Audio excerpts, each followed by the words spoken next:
All right, welcome to block number 2. This is the middle years roundtable. We've got, well, 4, some of the top-notch best practices educators out there. We luckily span the globe here, so we'll have introductions coming soon on everyone who's sitting here in our roundtable. But really excited to just have a best practices discussion. And this was one of the things that, as our phys-ed-agogy team pulled everyone, this was one of the things that they wanted to hear. So we're speaking for those middle school educators across the world, and we're going to be kicking it off here in a second. So I'm Matt Pomeroy. You can find me on Twitter at phys-ed-pomeroy. I'll just be moderating today. I've got someone kind of in the back stages here. We'll introduce Sarah, and then she's going to kind of go back and watch the back channel, and she's going to be making sure that all of your questions, the viewers' questions, get answered. So, Sarah, why don't you give a quick introduction to yourself, too? Sure. Hi, I'm Sarah Gietschier-Hartman. I live in St. Louis, Missouri. I teach middle school as well, and I'm going to be checking today's meet today, as well as the hashtag on Twitter, which is MYPPE. So send your questions my way, and we'll try to get them answered. All right. Well, thank you very much, Sarah. So we want it to be a discussion, and we want you to have your voices heard. Although there are only 5 people that are in our discussion, you guys are a part of it that are watching too. So thank you very much. I guess first off, me, I'm Matt Pomeroy. I live in Merton, Wisconsin, so north central United States.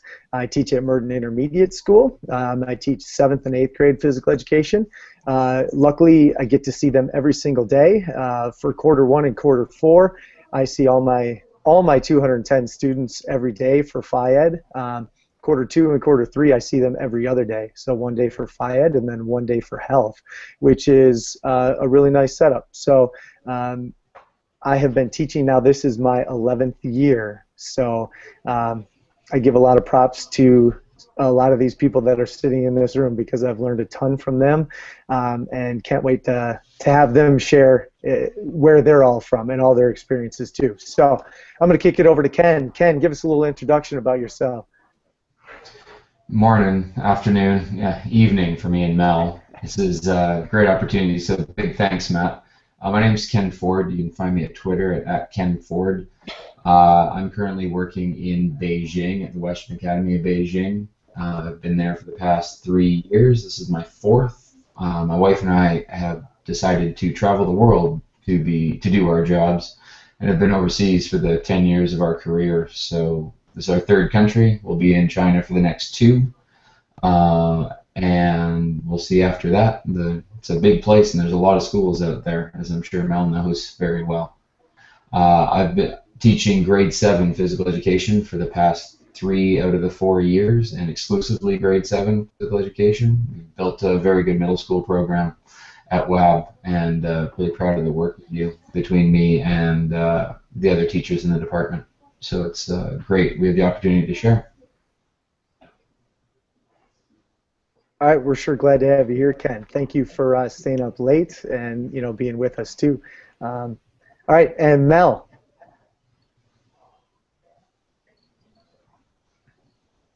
Sorry, I was muting because I didn't want to interrupt anyone with all the pings going on here.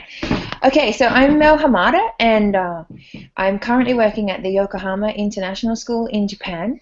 This is my 2nd year here. I spent 7 years in United Nations School in Hanoi, and then in Tanzania in East Africa before that, and then in the UK and in Australia before that. So like Ken, I love the fact that I get to go and teach in different places, and we've chosen to be overseas.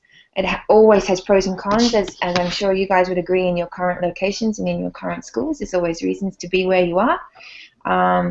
And I'm just so excited to be able to talk to you guys tonight, and to actually see everyone that I get to talk to on Twitter in person. Is just so exciting. And sometimes you imagine what people will look like, and then they don't look like that at all, and sometimes they're much cuter, and anyway, it's really cool to see you all. And Sarah, I never knew what the GH standard for, and now I know. So exciting. So I teach middle school and high school this year. Middle school is my absolute favorite. I think that's when all the magic happens with kids, and everyone will have different opinions on that, but I just love having kids come from that elementary, that curiosity and that sort of real little kid knowledge, and then they come through and they turn into these amazing kids, and then they turn into monsters in grade 9, and I pass them on to someone else. It's just great. Yeah, so that's me. And I'm Australian, and my husband is American, so we're sort of this lovely blended culture here as well in our own house. And as Ken said, it's the middle of the night for us. It's now 1:30 in the morning, so it's cool to be seeing you guys. Nice. Well, thank you very much, Mel. Again, thanks for joining us. She's now known as Midnight Mel with her 2 back-to-back sessions, so we appreciate it. And we've got Andrew. I'm going to send it over to him. Why don't you introduce yourself, Andrew? All right. My name's Andrew. I'm from Virginia, Charlottesville, Virginia, on the east coast of the United States. This is my first year, actually, at the middle school level, but this is my 10th year teaching. Just like Mel said, with the being elementary, it's kind of fun to see them excited and everything. And it's really cool to see so far in this first quarter to see what transpires after 5th grade. And so it's really interesting. I work with a guy my other school named Scott Williams, who on Twitter is MLSPE, and we met a couple other people last year in St. Louis. Had like a little Twitter chat dinner, which is pretty cool. But I was telling him that the good days in middle school so far are just so awesome. With the enthusiasm, excitement, with the ability levels and everything. But sometimes you can run when they're in a bad mood that day. You got to find the challenges of trying to redirect quickly in that short period of time that you have them. So I'm still working on that. But the program I'm at now, there's 2 other teachers, but from what I understand, the program was a little bit lacking. So I'm throwing a lot of just variety at them as much as possible, and I think they've been responding that they've been saying how I've gotten emails from parents already so far in the first quarter saying how they're excited that the kids talking about PE. So just trying to build on that.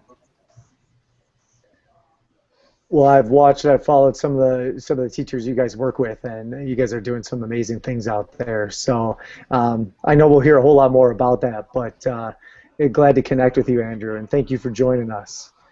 All right, and I'm going to send it to Selene.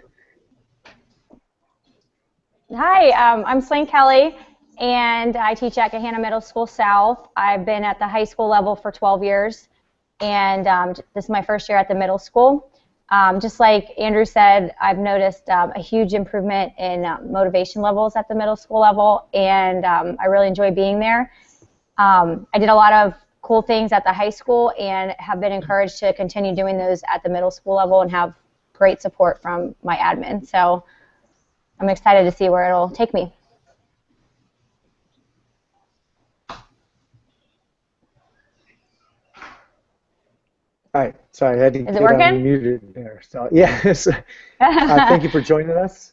And again, we've got a couple that are a little bit new to the middle school age, which is neat. But those experiences that you have from other places will definitely help you out a ton at the middle school level too. Lots of fun. So, well, let's start off with some successes. Always good things to talk about. Like for each one of you, like what are some advice you would offer, like your first year teacher self? So just reflecting back on where you were and where you are now. Just think of some things that you would offer to yourself, and then please share, shout out, give us an idea of like what you're proud about your program as of right now. So a little chance to talk about yourself and your program, share some of those successes. We think it's really important. Let's go back to Ken. I really like this question, and I thought about it for a while, and the best advice I think I could offer myself 10 years ago would be just be patient.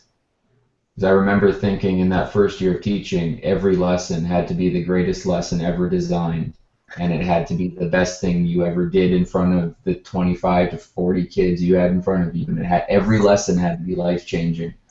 And you get way better the more you teach. It's just like anything else you do. And I really wish someone would have told me to be patient 10 years ago. I'm proud right now of the fact that the kids we have coming through our middle school want to be in lesson. They like it. They talk about it. Their parents talk about it. Their parents contact us about it. It's just a really good atmosphere, and we think that the energy from the kids helps reinforce what we do, and it just makes working in probably the best job in the world anyway that much better.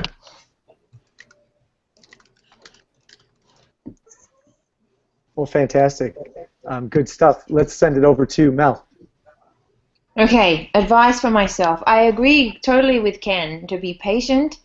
I can remember advice I had from a colleague after my first year of teaching when I was ready to give it all up because I was just so much pressure on myself, was to remember that that high expectation that you set on yourself for your lessons to be perfect and for every child to be learning all the amazing things that you're teaching them and for them to love you is, you know, the high expectation is set by you. So only you know what you didn't do in that lesson. Only you know that you didn't bring out the right equipment, or that you didn't say those perfect words, or that you forgot that handout that you'd created, or that you talked too much, or whatever it is. Only you know that.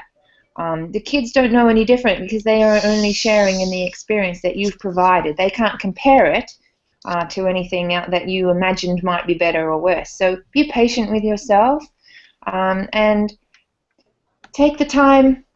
You know, sometimes the best lessons are not well planned. You might have a really great outline of what you would like to achieve, but maybe you don't need to color it all in the most perfect colors. It just needs to flow, and you need to trust yourself, and you need to trust that your kids will be okay. And if it means that you do one day where they do the same game for the whole lesson and you had to just do that to have your own de-stress, that's okay too. They want to come and play.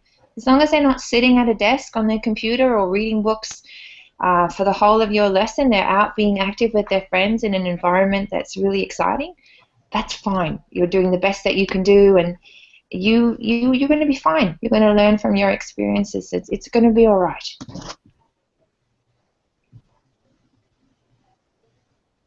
All right. Excellent advice. And I'm going to pass it over to Andrew right away. All right. I'd like to agree with everybody about the being patient part. Like I say, I felt the same way this year already. You know, being first year in a new school, trying to, you know, because like I said, I felt like I came in.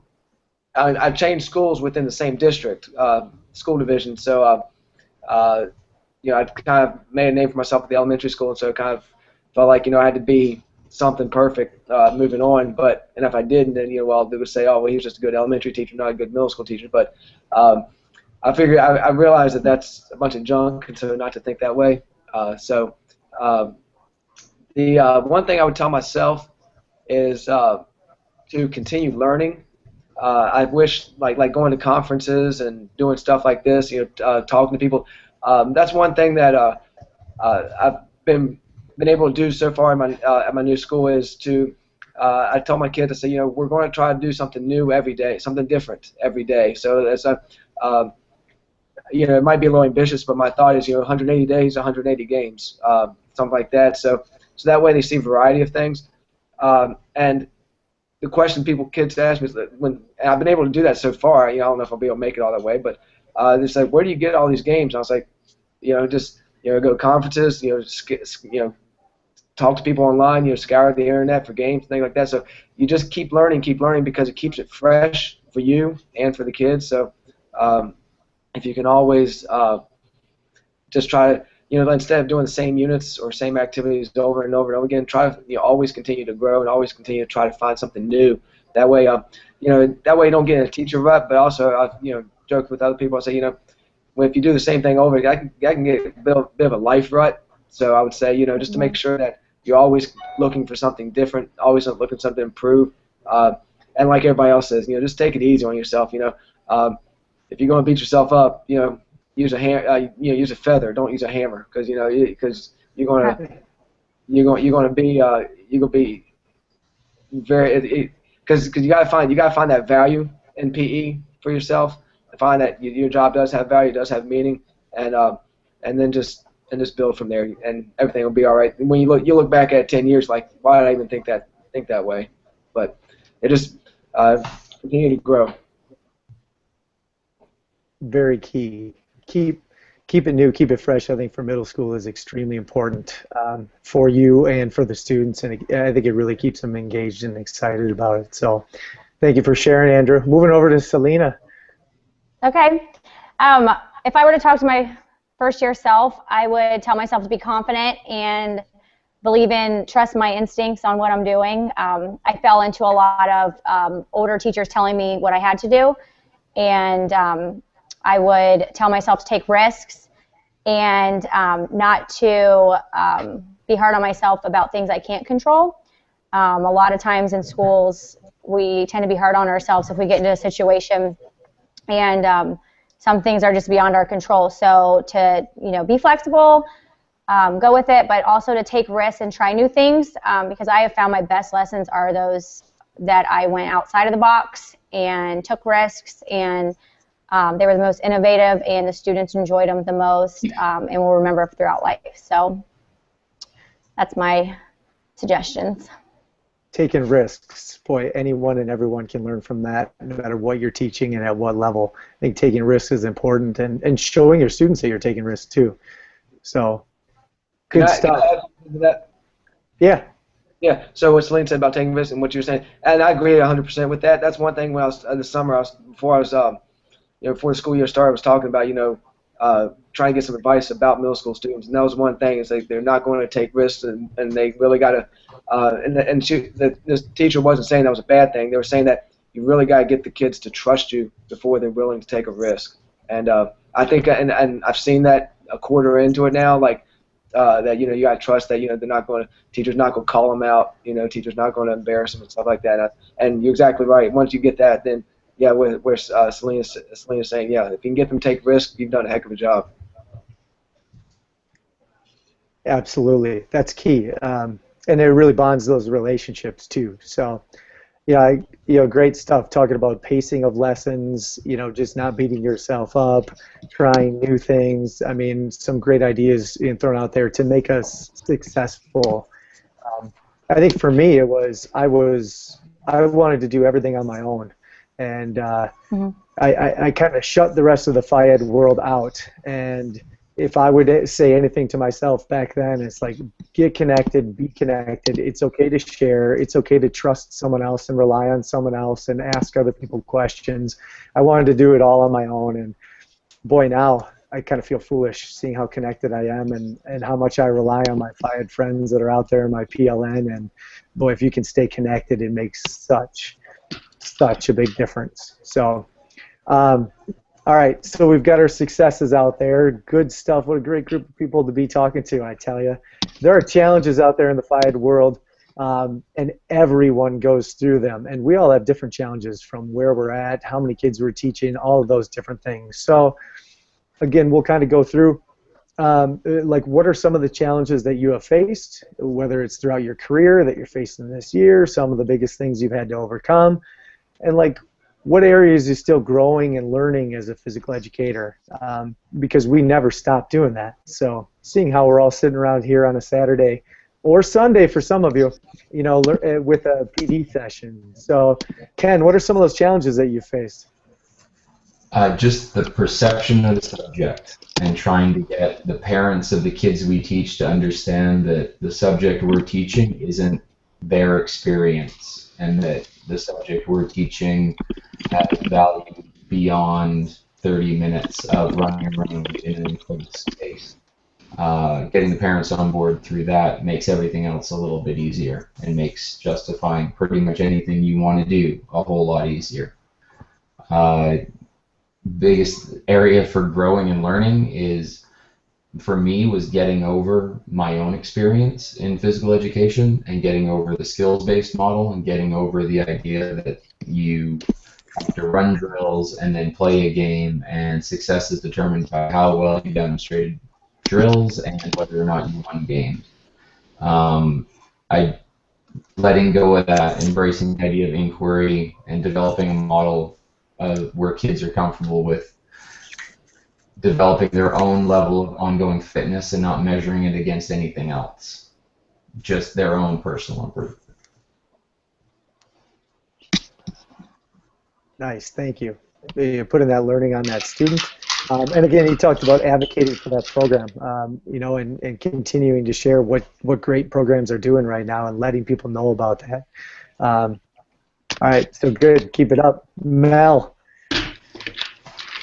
I'm going to say it's interesting because you and I, Matt, have just talked about teaching games for understanding and how we've got to really, I don't know, I think part of the confidence that we talk about and when we talk about going back and talking to our first year selves, you've got to reach a confidence in yourself, don't you? I mean, when I look at the people that are in this conversation, I think we've all been teaching for around the same amount of time. Maybe not all middle school, but I really feel with sort of 10, 12, 15 years of teaching that I'm like, okay, screw you all. I'm doing it my way. And I don't care. Like, I care less about it. No, I do.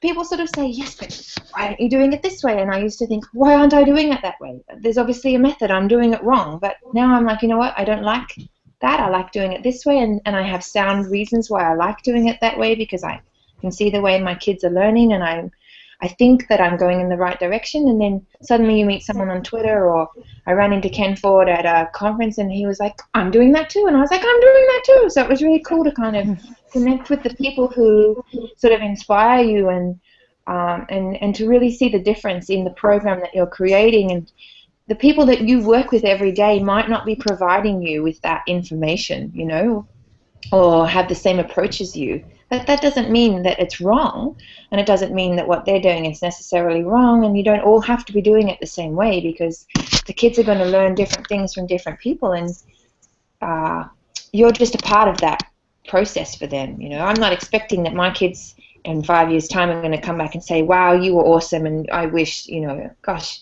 I wouldn't expect that they'd even remember my name. I'm just hoping that I've got them to a point in the journey where they're really learning and excited about learning and providing learning opportunities for other people. And if I can be part of that process with them, someone once said to me, because I used to do lighting for stage productions, and they were like, the sign of someone who's really good at doing lighting is that you don't notice the lighting.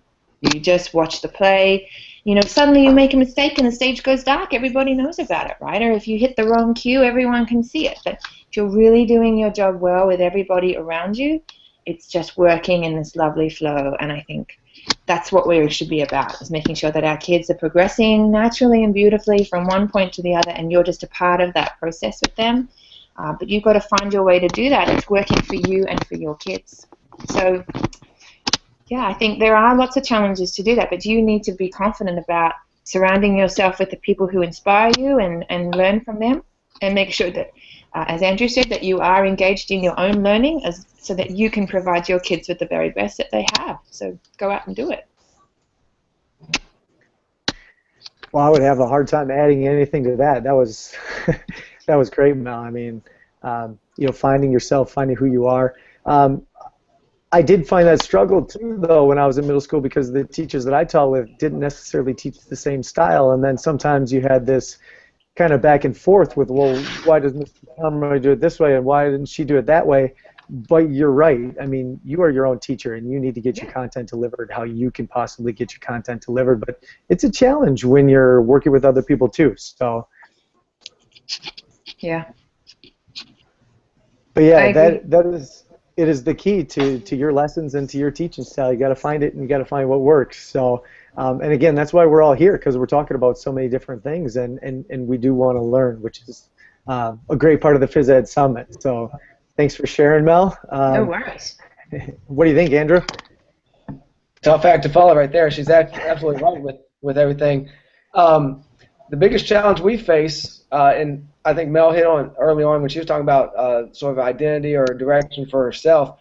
The biggest challenge we face, I think we face in our school division, is an identity for PE as the school division. You know, we've got, you know, I think 5 or 6, 7 great PE teachers, but the problem is they're all on the elementary level, and you know, our middle school and high school programs are a little bit lacking. We started offering or the county started offering a summer PE program to get 5-week course. They can get PE requirement out of the way, you know, so they don't have to take it in ninth grade all year. And I totally disagree with that. But I just don't think, as a school division, like our superintendent finds value in PE. It's just a matter of when you've got some people who've been in the same position for a long time. You know, you're not gonna persuade them with anything new. You know, and they're just people, and those are people who are in the PE position. Parents knows that, and then it feels like, you know, then you get lumped in with it. And so that's the biggest challenge that we have is uh, and what I'm starting to learn is that we can only change the perception in the school that we're in. You know, we can't make other people in other schools be great if they don't want to. But that's the biggest challenge I see with us, because, you know, within the community over here, you know, I play. I'm pretty active. I play a lot of tennis with parents at our school, you know, and stuff like that, or from other schools, and they kind of. I've heard them talk about how the PE program is at their school, and they're not really impressed with it. They kind of don't really have anything nice to say, you know, about their teacher and anything. And really, I don't engage in the conversation, but they're absolutely right at sometimes. They're right about what they're saying, and that's the problem. Is the you know, Perception. whether you're great or bad, you're lumped in together. And so the biggest challenge that we're facing is trying to get bring everybody up. And so, like, within our county, we've started to develop trying to create a PLC, you know, with all the teachers, of people who want to join in. So, like, so far we've gotten about 6 or 7 people. We meet about maybe once a month and just share ideas, share games, what works, what doesn't work, you know, what you're trying to do, anything. But we've got like 25 PE teachers, and we can only get 6 to join in on a regular basis. So that's the biggest challenge is creating identity for PE, a perception of PE that it's more than just recess, that it's that PE teachers are, you know, smarter than, you know, just than what they perceive to be. Well, one thing I know about you, you're going to rub off on those teachers pretty quick, and, you know, your excitement and your enthusiasm is going to begin to change it, and sometimes it's a process, and I kind of had to go through that process too, but, you know, just keep working your ways. Every year it's just going to kind of keep getting better too. Well, and you're absolutely right about that. Sorry to interrupt you real quick, but you're absolutely right. I really think that I have noticed that the people I work with at my new school, you know, I don't think there was a whole lot of enthusiasm for what was going on. But I've noticed one teacher's been asking me we've been collaborating a ton. You know, he's asking me, what are you doing here? What do you do that? And stuff like that. So I think that's the best way to lead. You know, and but like I said, it's as we said earlier about being patient. I want everybody to be awesome, like, you know, tomorrow. But, you know, that's not going to happen. It's a slow process, but, you know, when you keep doing what you're doing, and they'll see that the students are enjoying it, they'll start to question a little bit more and keep working their way around. So Exactly. Good. And Selene. Yeah, just to piggyback off that, my biggest challenges have pretty much become a strength, just because of everything we've gone through in Ohio. We've got, like, the flex credit. We've got, if you're an athlete or band or cheerleader, you don't have to take phys ed. We've had so many cuts at the high school level. We've got choice now at the middle school level. They can choose art, science, robotics, or phys ed. So we have a little bit less of an opportunity for them in 8th grade if they don't choose it.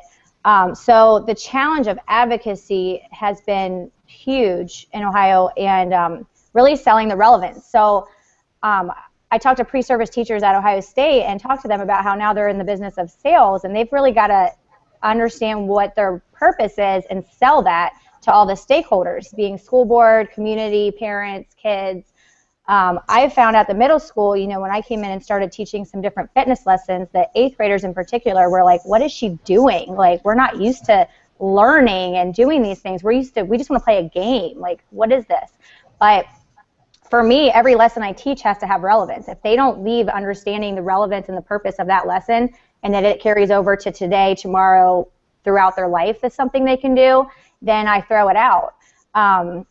And I've really had to step back and think of what is my brand, what am I doing, what do I want my students to remember when they leave my class? And the example I give is if I say I'm loving it, what do you think of?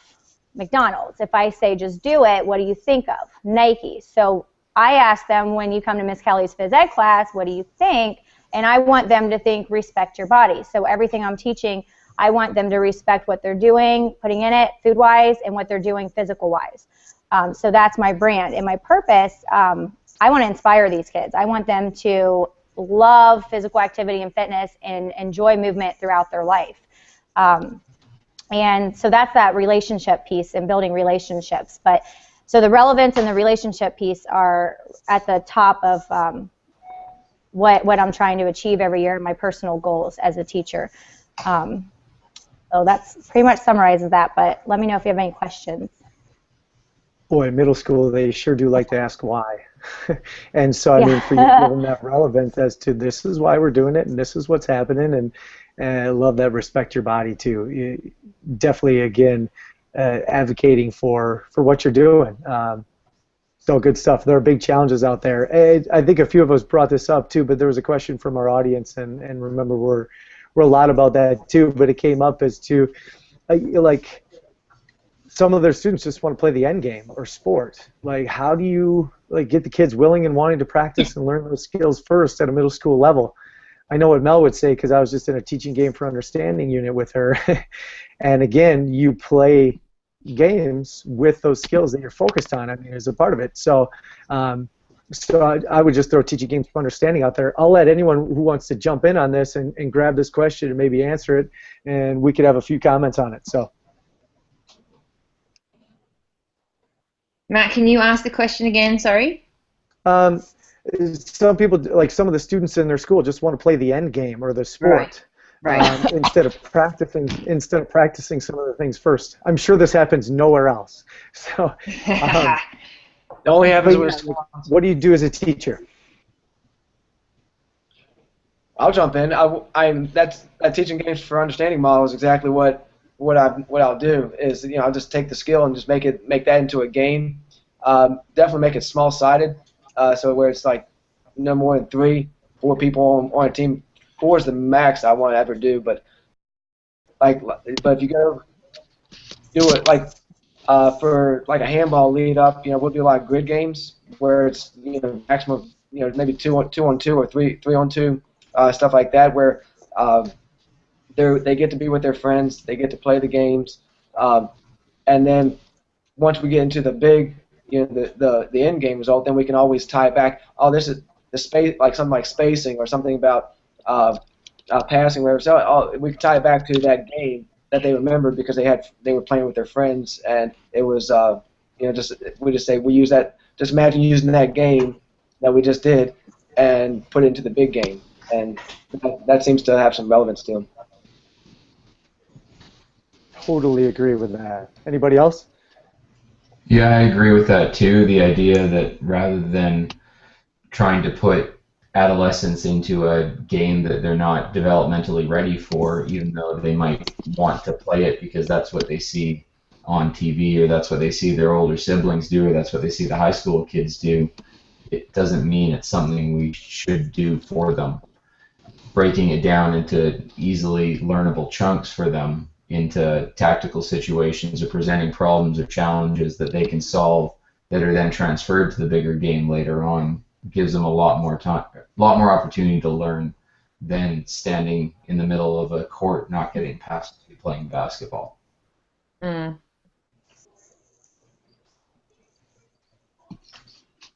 I agree with Ken and Andrew. I think the TGFU approach with small-sided games for success, you can quickly ensure, as Ken was saying, that everyone is involved. You're not having kids stand around who never touch the ball.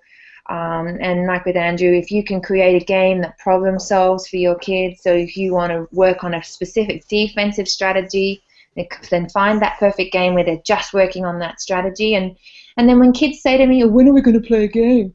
When are we going to play basketball?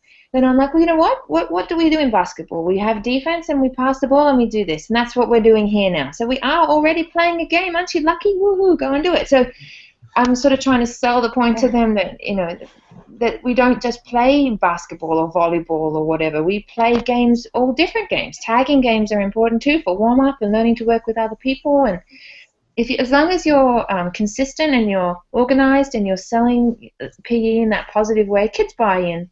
And as soon as you have a buy-in, even that odd one out who's saying, "Oh, I don't want to do it," we'll just go with the flow.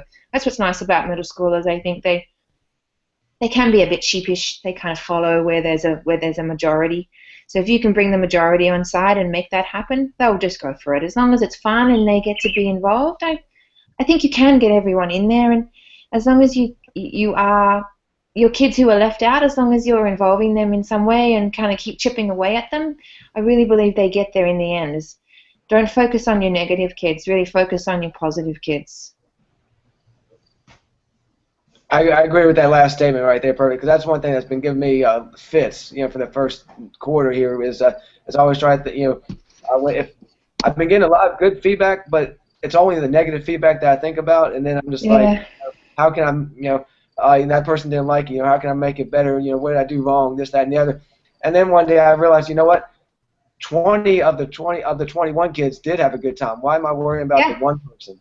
Absolutely. Like I said, they are sheepish. You get a couple people kind of moaning and groaning, and then what I've said is like, you have a choice. You don't have to play. And then next thing you know, I'll give them another activity to do. Next thing I know, they're as they're doing another activity, they're seeing their buddies having a good time. So then, without even asking, they just join right back in, and I don't even say anything to them. I don't try to say I told you so or anything. I just act as though that person was part of the class the entire time. But I think, like you were saying, Andrew, it comes down, that negative energy that you bring to yourself, and you fret and you worry and you think about all this stuff. But you also think about like customer service jobs. They deal with people coming in and complaining about things all the time. But then you think about, they must have sold all of, like, if you sell 100 products, you might get 5 people bring it back. The majority of people are happy, and they talk about it. And sometimes you have to, that's what I like about Twitter. You can go online and find other people who are saying, hey, that's going to be fine, keep going with it, And you remember that you're never going to have all 21 of those kids happy all at the same time. And they'll be unhappy for different reasons, and some of them will tell you about it, and some of them won't, and some of them like invasion games, and some of them like net games, and everyone likes different stuff. Hopefully the kid that hated the invasion games will love the net game or the swimming or the gymnastics. They'll all have a chance to shine somewhere in your year, and you just got to keep going. Well, we couldn't have had a better lead into. I mean, I've heard things like trying different things, keeping it fresh, new models, new approaches, different activities, teaching games for understanding, all that stuff. But now let's think about, how do we plan our year to make middle schoolers, keep middle schoolers excited about Phi-Ed? What kind of new stuff do you add? How do you focus like the teaching and learning then about planning for the year, the units you might bring into it, and then still kind of tying in like those expectations from your state, district, province, whatever.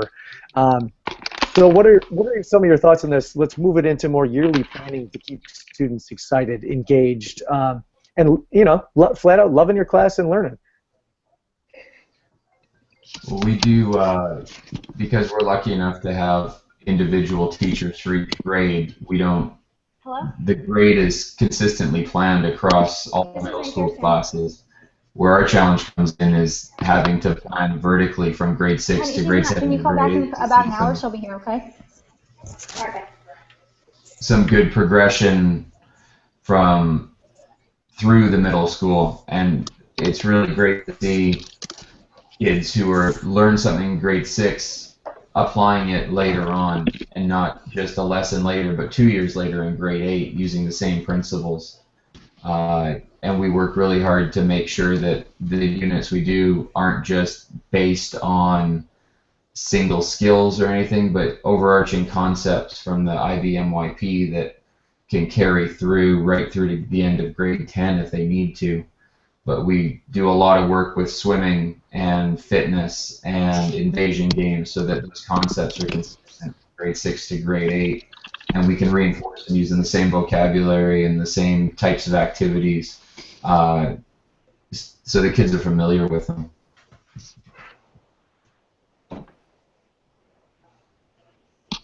Good. I mean, that shows some of those higher level, teaching strategies too. Just making sure you can connect those things from year to year and even from unit to unit too. So, what else are we all doing?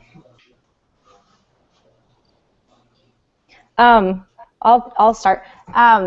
I try to keep it fun and relevant, and one of the things I ask my students, like the first day I give them a note card and I have them put their name on it and their favorite song, and then I make a playlist because I have found that students are motivated by music, and that way too they're not like, Miss Kelley, what are you making us listen to today? It comes on and it's fun and it's popular and they enjoy it. I always make sure it's clean and edited, but just something as simple as playing music during the activity time is huge and can really turn up the energy level of the class and enjoyment for everybody. Nice. We use music too. I would be interested to find out whether you guys do that by app or how you end up with clean music, because I'm always hopeful, but there's always something, and I find myself dashing back to the iPod to press pause or to skip a song. What I do is well, iTunes songs have clean. It'll have a C on it. Mm. Yeah, iTunes will do that. Then I've got a Mac laptop, and it's got an app called GarageBand, which lets you edit music, and that's really for me that's pretty simple.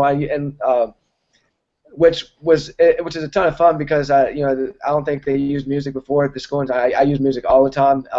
It keeps me interested as well. It just makes the atmosphere and the environment so awesome.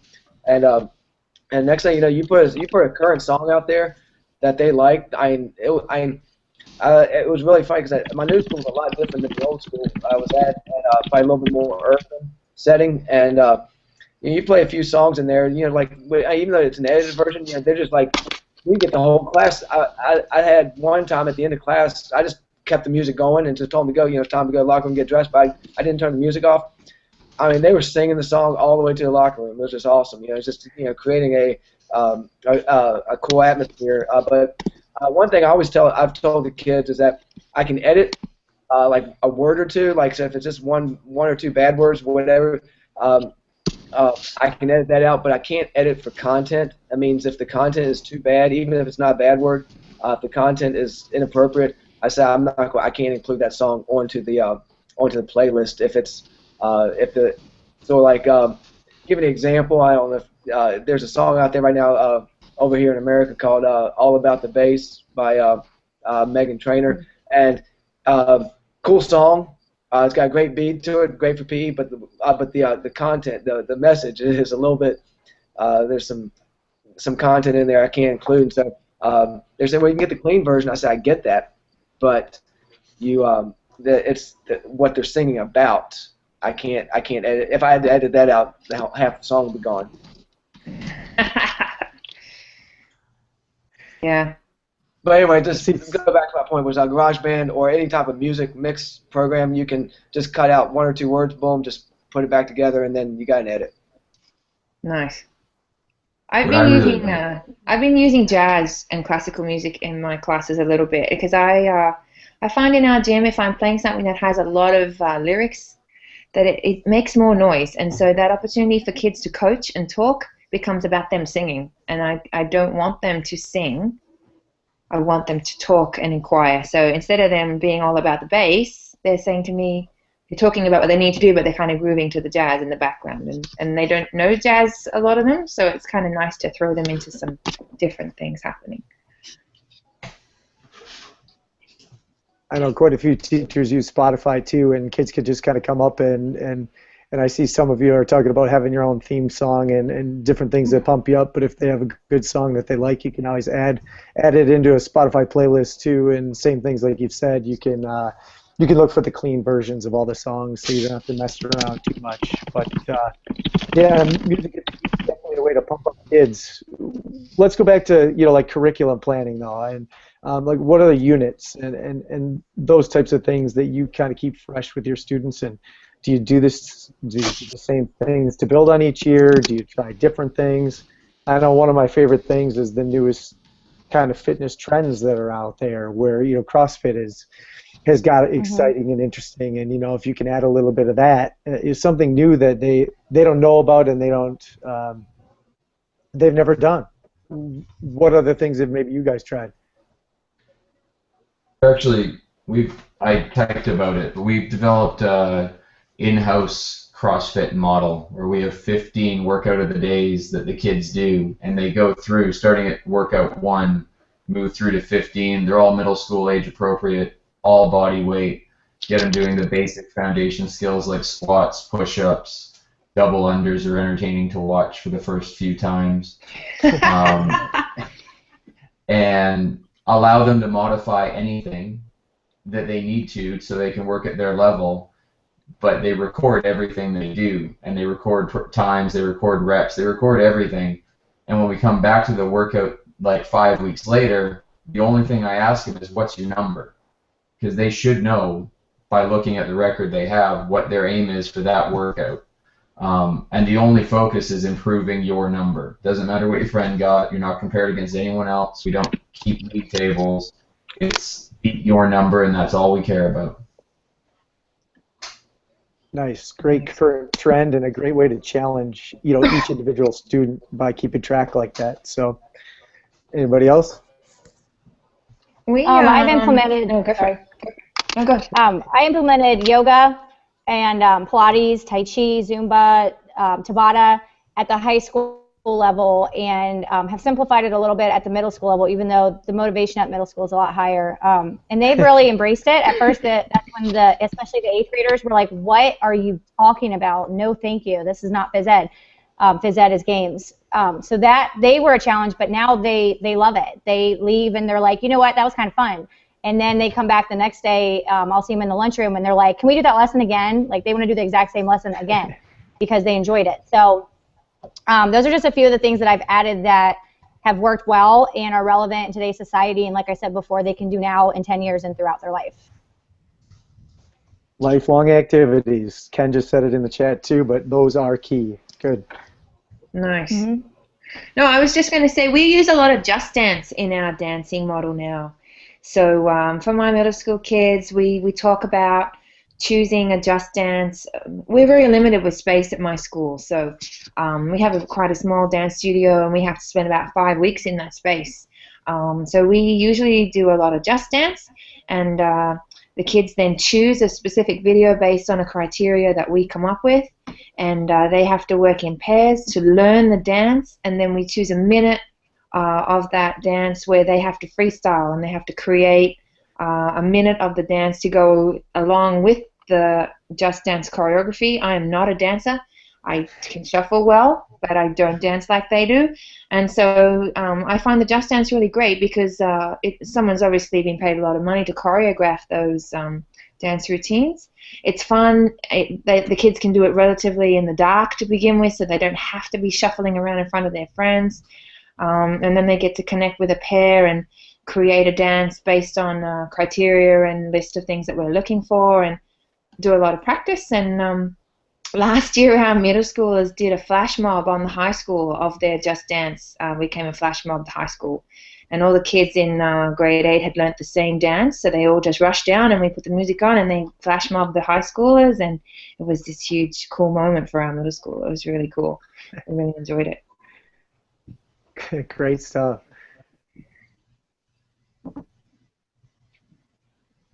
I guess just throwing in some of my things too is, we've got a lot of people here in the States that are pretty sports specific, and they might play baseball 10 months out of the year. They might play soccer 10 months out of the year. They've become a little too focused, and I'm not that big into that. But so one of the things I've done is I've just attempted to, instead of playing American football, you try rugby, or instead of playing baseball, try cricket, and using still the same skills, same type of a game, but making it more of a worldly content and a worldly curriculum, and something that I believe can level the playing field too. And again, it comes back to it's new, it's different, it's fun, and sometimes for those middle schoolers, that's what you need. So. And Matt, let me add on to that. Is when he's like I said, adding variety in different sports and everything. That's one thing myself and some friends have done the past couple summers, going to different conferences in Virginia, showing like there's capture a flag, but then we've showed like 10 different versions of 10 different ways to play capture a flag, 10 different like or sort of non-traditional sports, like doing things like that. So I agree totally 100%. Like because like we're in a specialized world now with sports. People play soccer, travel soccer 10 months, or they only play the basketball, football, baseball, whatever sport they're playing. They're only playing one sport a lot more than trying out different things. And so I like that idea that you're saying there. If playing rugby, playing cricket, things like that, because and when you said it levels the playing field, that's another important key. Is I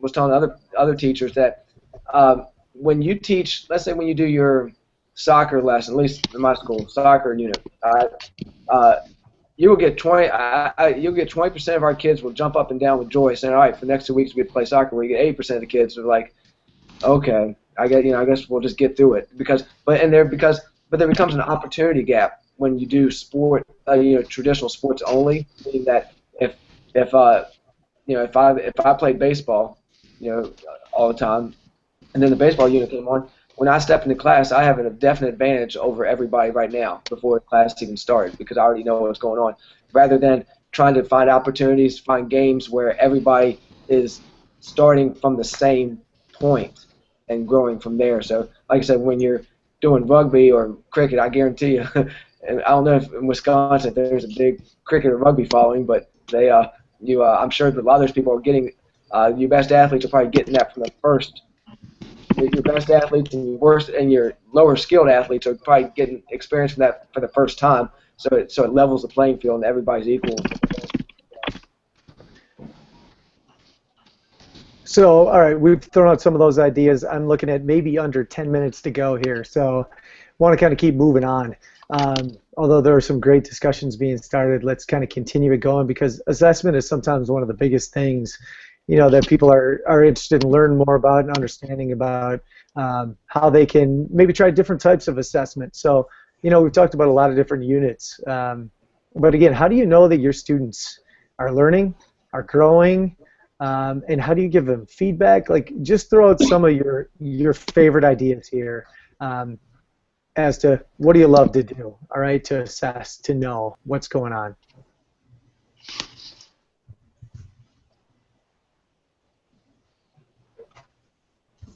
We're all drawing a blank.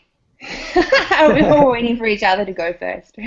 Well, Mel, it comes back to, just looking at your TGFU presentation, how you had students write out, strategies and answer deep questions. It's interesting, isn't it? Because I've done a full circle. I feel like at the beginning of my teaching career, I was like, we're going to do these massive projects and we're going to do all this stuff and I'm going to collect it all. And then I was like, technology came around and I was like, we're going to film everything. We're going to watch all of this film later. And I'm like, I don't have time for that. So now I've come backwards and by design, I'm now into short, sharp, shiny assessments. I try and do some kind of assessment every week with my kids. So I was talking to Matt earlier in my TGFU unit, I did visible thinking routines. And at the end of every second week, it was in the end, the kids wrote a 15-minute claim support question assessment, and so I assessed them in their knowledge on a subject based on these visible thinking routines. They took me probably an hour and a half or 2 hours to mark 65 papers, and that was so much quicker because I was already seeing and highlighting and focusing on kids that were not understanding the content, and that was really a quick way for me to see what was going on. And through the TGFU model, I was already picking up on kids that were struggling with either teamwork skills or their game skills or their strategy components and being able to sort of help them with that inquiry. But I'm definitely moving away from big project-focused work, and I'm definitely moving away from massive videoing. I noticed some teachers are now using Vine. They're sort of taking, really short, sharp videos of 5 kids doing a jump shot or 5 kids doing a whatever and quickly getting an assessment in. I think we've got to be so careful about how our assessments eat up our time. We've got to be able to create assessments that still find that learning focus, an open-ended assessment to allow kids the growth, but it can't take the time. We've got to give ourselves time.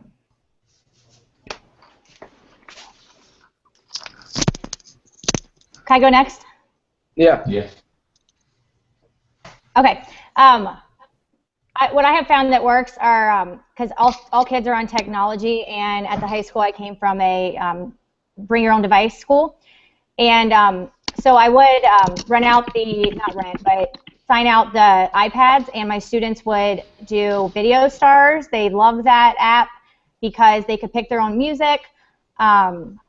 And I would give them what I was looking for, and they had to demonstrate that they knew it. So it could be health-related components of fitness. They needed to provide me with a definition, show me how to measure it, tell me 2 reasons why it's important, and tell me 2 ways that they can relate it in daily life. And they would go on with a partner and make their own video. And then we put all the videos together, and the whole class would watch them together, and they all could learn from each other for their different topics. It didn't take any more time to do. It just took a little creativity and pre-planning. The students really enjoyed it, and they were able to show their creativity, and a lot of times those are the things that stick to kids. They will remember someone doing something funny or whatever, and they enjoyed it. Another thing I have used is Comic Life, and that's another way to have the students create a project. We had a story, a tale of a high school boy who wanted to get bigger, faster, stronger. So each partner group had to pick a topic. One picked cardio, so they were teaching him how to do cardio, how to measure it, what's the importance. Another group picked flexibility. They had to show him the importance, how to measure it. And then we posted the posters in the hallway down the school, and now everyone in the school can see them and learn all those different things on how to get bigger, faster, stronger. So those kind of assessments that are meaningful to the kids have been really rewarding to watch. They really like it. They feel like movie stars. They're like, hey, look, I'm on this poster, and they've been a lot of fun. I'll try to send pictures through the phys ed hashtag to share, but I have embraced technology and have found it really rewarding to watch, and a much better assessment on what students know and are able to do.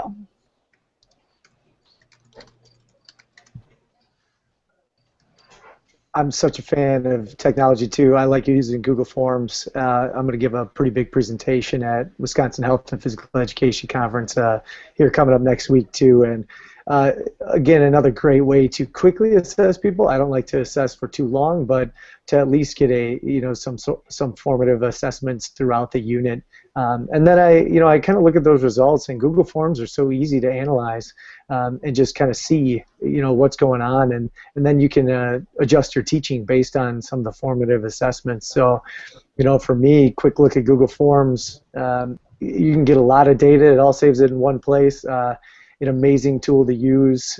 We're lucky enough to have some iPads that they can use it, and we've got one-to-one Chromebooks and kind of use those too. But any last thoughts on assessment?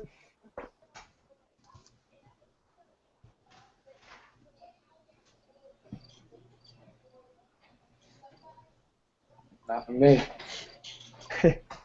Looks like Mel is trying to jump in, but maybe she's muted. There we go. Sorry, I didn't want to interrupt anyone before. I was going to say, I think the most important thing for me on assessment is that you get your feedback to your students as quickly as you can. Often I find that I've got so much marking to do that it can be a few weeks before I get the stuff back to my kids, and then it's too late. So I think it's important that you consider the way that you, however you decide to assess your kids, that you make sure that they are learning from that feedback as soon as they can, rather than waiting for weeks later. So important, getting that to them right away. So let's finish it off, and then we'll say goodbye here. But let's finish it off with how are you advocating for your program as of right now? How are you getting that word out? What are the things that you're doing so your community, your country, the world knows what's happening within your 4 walls? Well, we have a. Yeah, go ahead. I like it when everyone wants to jump in on a question. That's good. I'm sorry. We just had, again, I'm new at the middle school level, and I approached my principal and said, hey, can we have a color dash? I get phys ed catalogs, and it was a way to earn money for equipment. and I'm coming into a new school, and I know that there was a lot of equipment that I wanted to have for my students. And she said, go for it. I connected with the PTO, and we had over 307 participants in October, at the beginning of October. I'd only been there a month. So I thought that was pretty impressive. We raised over $3,000, and we're able to get recess equipment. The recess equipment is already in the hands of the kids, and I've had parents that I've seen in the community come up and thank me for that. So with that, we had the superintendent there at our event. We had, of course, parents. We're all involved. They're all excited for next year. They want to, triple that amount of money raised. The PTO wants to help take it over and just really go with it. But getting the entire community involved, publicizing it, getting it in the papers, letting everybody know what you do via Twitter, Facebook pages, all that is so important so that stakeholders know the importance and they do value your program. Yeah, I'll just reiterate everything she just said. We've got a PE website that we use as a communication tool that we put like in the school newsletters that go out to parents to let them know, to kind of keep track of what's going on in PE, not just like what we're doing in units, but like what we put our after school programs on there, all that contact information about that. One thing that Scott Williams and I have done, create a PE camp, and we've run that for the past 5 years, and that's in the summertime, and sometimes we'll do it over the Christmas break and things like that. That's turning. We've done it at our school, at the school I was at with him, but we've also been able to expand it to 4 or 5 other schools within our district, and the parents are, so we're not just advocating for our school. We're advocating, trying to get other schools involved, to sort of make PE one big. Important, show the importance of it, how much, and not only that, but how much fun it can be, and so that camp really, we do 2 weeks at our school in the summertime, and then we go to other schools and do it. We had over 100 kids in both camps last year, but we also had at another school we had over 100 kids as well, and so and this, like I say, 4 or 5 years in now, and starting to really grow, and then so parents are starting to appreciate what the teachers are doing. They're trying, and then also the parents do see value in PE. And of what I've seen in our community, they want a strong PE program for their child, no matter what age group it is. From an advocacy standpoint, we're just we're just trying to do what we can to listen to what the kids want. Like being new at the school. I ask them what after school clubs do you want? And they tell me, and I say, all right, then then I try to find a way to make that happen. It's pretty simple like that. And then it's built from there.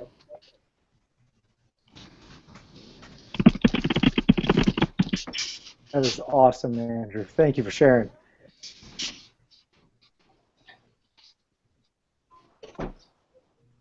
Okay, I'll jump in.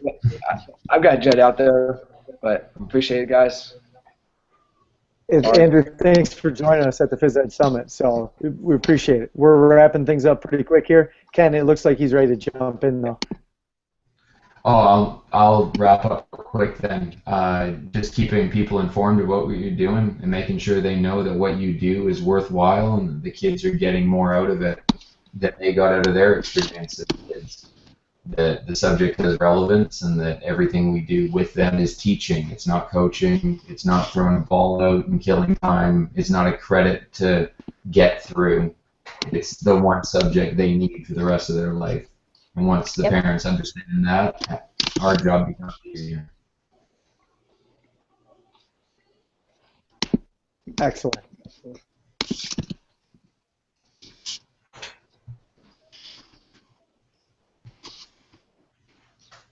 All right, just kind of with what Andrew's doing too.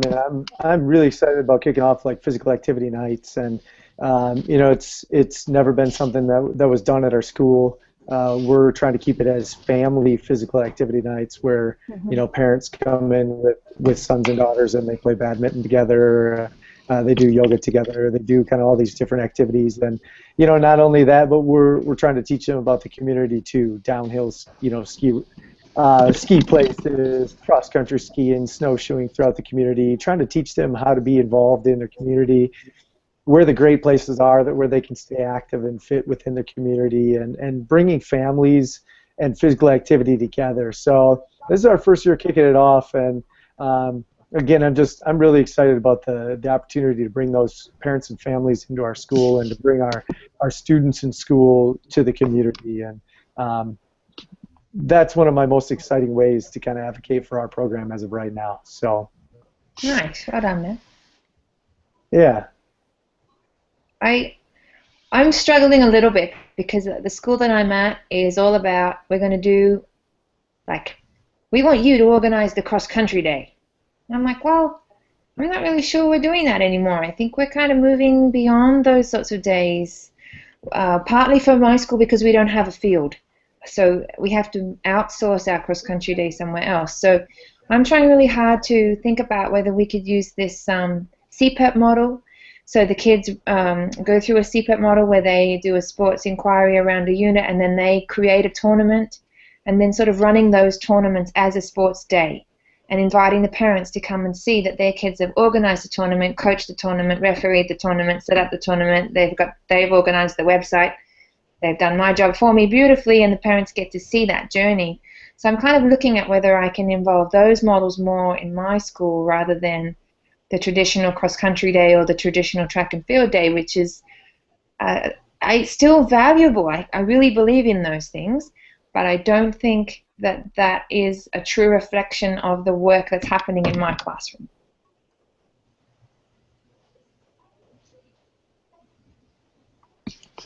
That's going to be a big hurdle to get over. Oh, yeah. And we bring it back to the challenges that we face, right? But you know what, the Phys Ed Summit today, I know we were kind of involved and engulfed in a session or in multiple sessions, but you know, you guys sitting here, wherever it is that you are, you know, virtually taught a lot of people today, and you know, it was very impressive that you all donated your time. Early morning, early afternoon, whatever it is, wherever you are. But you guys are truly some of the best. And I can't thank you enough as a phys pedagogy team member and as a Phi Ed teacher to be working with people of such character and such value that, you know, you're willing to donate your time to come in and talk and to keep our profession moving forward. And can't thank you enough for being here today. It was truly an outstanding event to plan for. You talk about the excitement that was built by just, you know, for myself and all the other phys pedagogy team members. But thank you so much for just being here today. I appreciate it. So, I'd like to say one last thing or maybe one goodbye before we go, and then I'll kind of close it out. But I really just want to say thanks.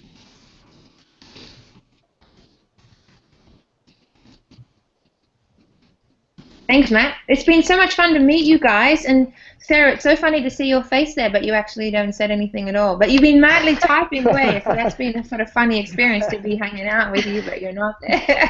Well, I'll talk right now. How about that? Oh, there you go. That was good, yeah. Hi. No, this was really awesome. Just to kind of fill everybody in and thank all of the people who followed us in today's meet and on Twitter. We got so much positive feedback and so many amazing ideas and things that we shared. And Mel, I want to thank you for also participating in today's meet because you really helped answer a lot of people's questions and give them a lot of inspirational ideas. So thank you. That's right. I just copied what Ken said. He is the champion, huh? No worries. Thanks so much. I want to see Mel and Ken do some synchronized swimming together right now. You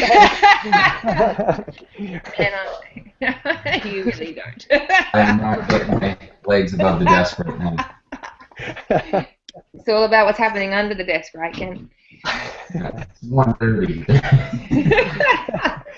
I'm sure he's in his PJs. Yep, I think so too.